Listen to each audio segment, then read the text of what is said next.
all new poems. This begins with a quote by Amir Baraka. It says, the most evil word is economics.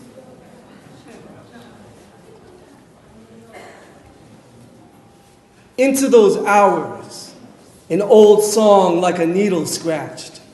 Children chasing lightning bugs in the park, shouting a litany of foolish things. I want to give you a high five like an open hydrant at the edge of our arrival. Ourselves we overlook. Pour these hands that hold the engine of need and light and chant this music that made the world look undressed. We dug our hands into the earth. We shoveled down to the casket of a language we excavated to find the bones of who we were, as if bread was commonplace and solitary, the place we live in leavened to let go of one's own wants. Magnificently humbled by what never comes, we prayed for nothing but to imagine a city at night lit only by candles, everything still as our breath, a kind of nectar-laden script we write with our footsteps. Quietly, we gather, thousands of us, a silence like gunpowder, unlit, and blossoms we devour. Bridge after bridge, crossing the body's rivers, we go without names, without shames. My brothers, my sisters, carrying this blessing like a coin we will never exchange.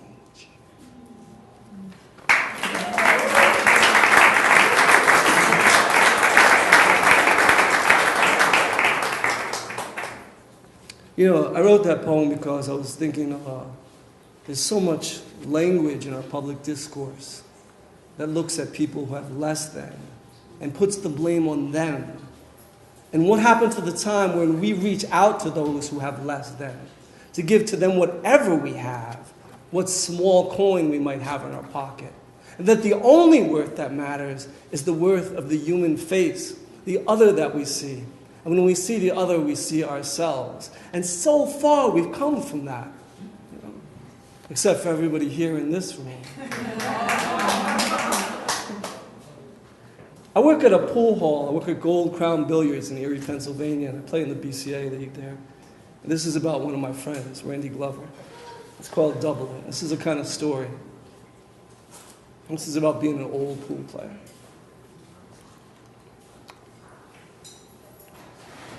The consolation of the body. There is nothing more sad than this sickness. It's rebellion and betrayal. And my friend Randy, sitting with his face in his hands, at a back chair at the pool hall, smoking a cigarette and breathing heavy, a cup of black coffee on the counter. He was once a man who could run tables every night and empty the pocket of every sucker in the nation, driving from town to town, Arizona desert to back room in New Jersey, where once he took Padilla for $5,000.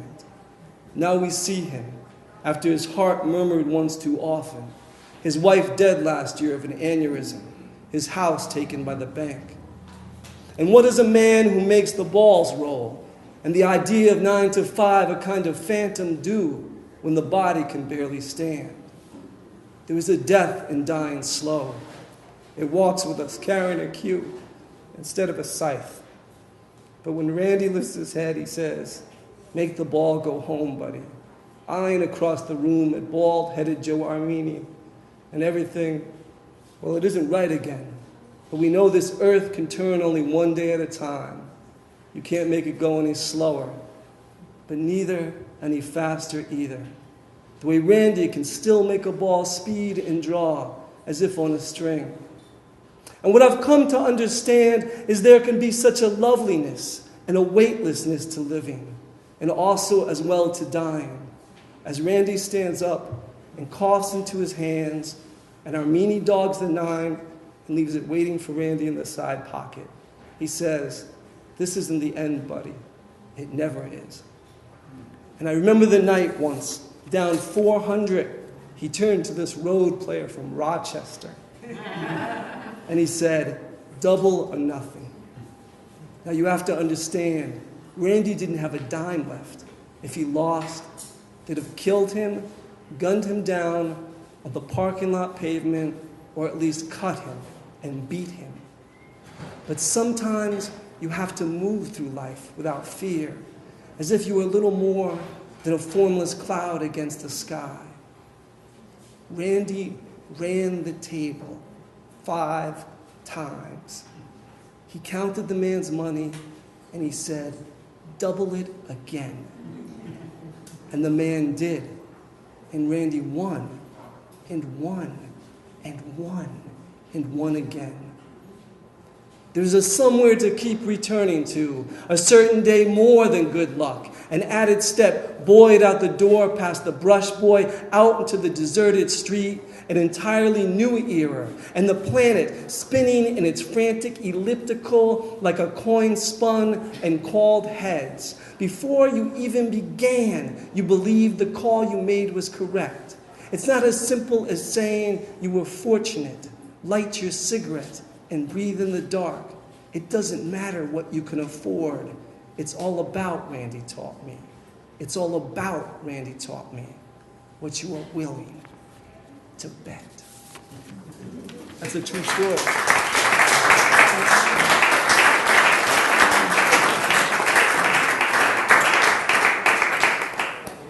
He ended up winning $6,000 that night. That's a legendary story, Randy Glover. Man, I miss that guy.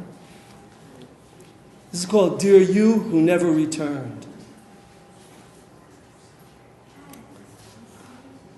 This is about a factory I used to work in when I was a kid called TMC Corporation in Derry, New Hampshire. A hinge to a drawer, one you are searching, though for what you have forgotten. Forgotten what only the rain may answer, or that son of a bitch Costa who worked with you on the docks, bumming cigarettes, never paying for anything, though none of you had anything worth paying anything for.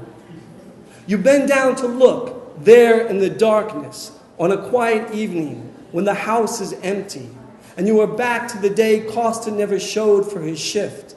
And then he was just a story that you would begin to tell with a grin or a gruff reply, hefting a box in your hands.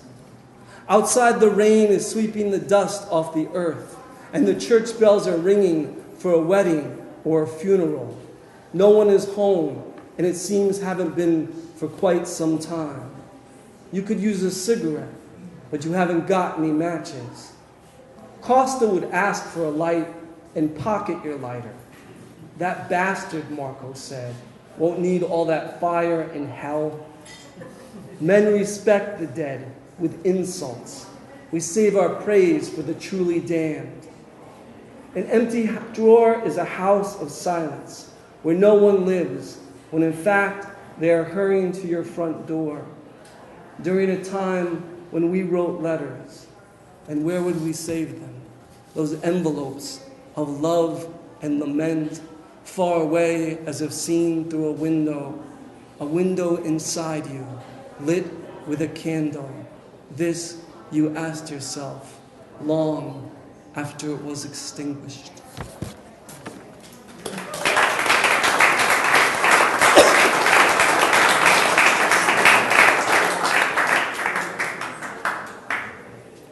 The hour without changing is a long after. Billy Strayhorn, drawing a bird on a piece of notation paper, is said to have prophesied the coming of Charlie Parker.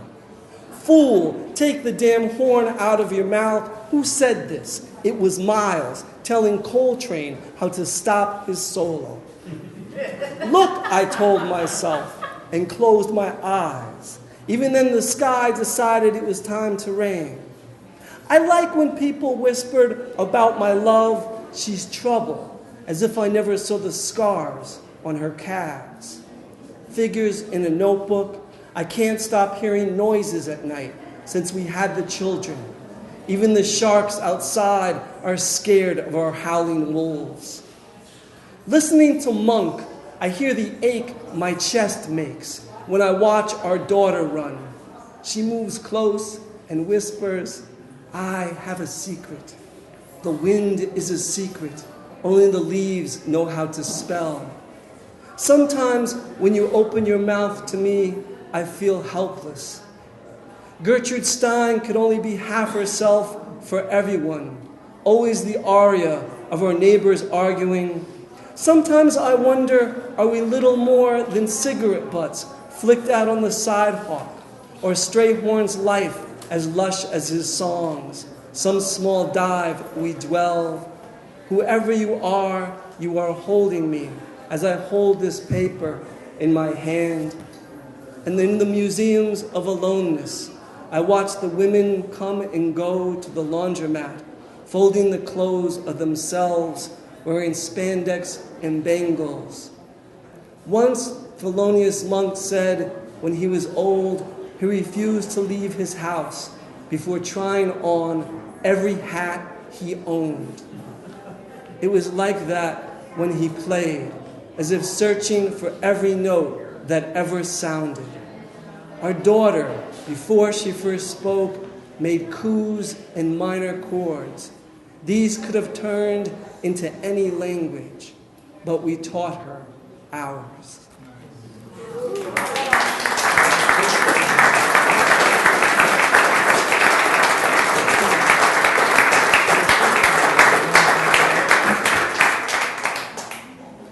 Against grief.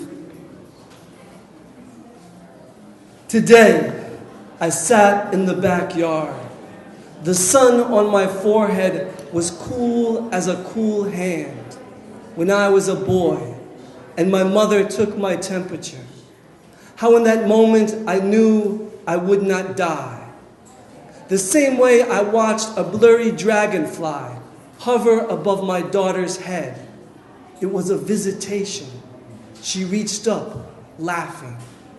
No one in any of the other backyards, a neighborhood of day shifts, trains in the distance, the sounds of traffic, cawing crows. The wind was still too cool, so we needed jackets. You want me to tell you something more, but I don't fucking get it. Yes, I know you do, or you wouldn't be here. You know, because we've been broken, because we are sober. Don't say anything. Receive this as I receive myself. Nothing was shattered. My daughter was running across the long, dead grass, but the sunlight was absently everywhere.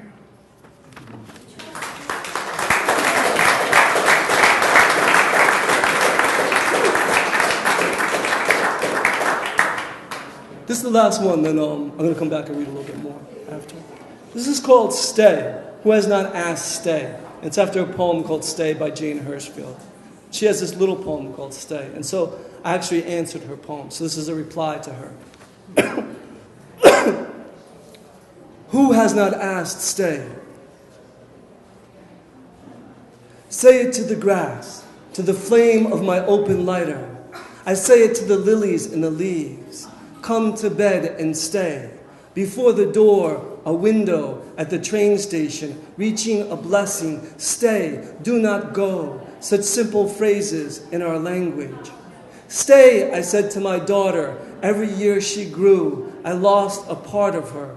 As we lose a part of ourselves, we tremble to stay.